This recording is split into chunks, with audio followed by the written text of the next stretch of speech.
የቡርኪና ፋሶ ንግስት ነበርኩ እንደገና የቡርኪና ፋሶ ንግስት ነበረች ቡርኪና ፋሶ ማለት ትራውሬ ያው ፕሬዚዳንት በስንት አመት ቡርኪና ፋሶ ማለት አፐር ቮልታ ማለት አፐር ቮልታ የድሮ አፐር ቮልታ ትራውሬ አይደል ፕሬዚዳንት ትራውሬ ያለበት ማለት ነው እሺ በስንት ዓመተ ምህረት ኮንትራት ተመዝግቧል ዓመተ ምህረቱን አሁን መንገር አስፈላጊ አይደለም ቡርኪና ፋሶ ቀኝ ተገዢ ነች እንዴ አይገራኝ አዎ የጣሊያን ፋንኮ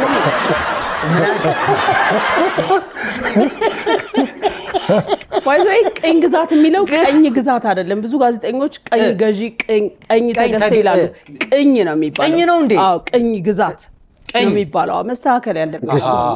ቀኝ ሳይሆን ቀኝ አይባል ነውር ነው በተለይ ጋዜጠኞች አንዳንዴ እንደዚህ ይላሉ ቀኝ ነው የሚባለው ስለዚህ ቀኝ ግዛት እኔ ራሴ ዛሬ ነው ያወቅኩት ቀኝ ግዛት ቀኝ ምንድነው ቀኝ ነው የሚባለው ቀኝት ነው ቀኝ ግዛት ማለት ያው እንዳለ ያንተ ያልሆነ መጥቶ ሲገዛ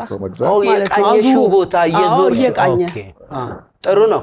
ይሄን ለዚህ ግን እዛቤ ባካችሁ እሺ ስለዚህ አስቴር እድሜሽ ስንት ነበር እልቴ ነበር ይቅርታ ማይሽ ነገርኩ እኮ ከእድሜ ጋር አይገናኝም ንግስና ከዘር ይመጣል በቤተሰቦችሽ ያገኘሽው ነው ወይንስ ተመርጠሽ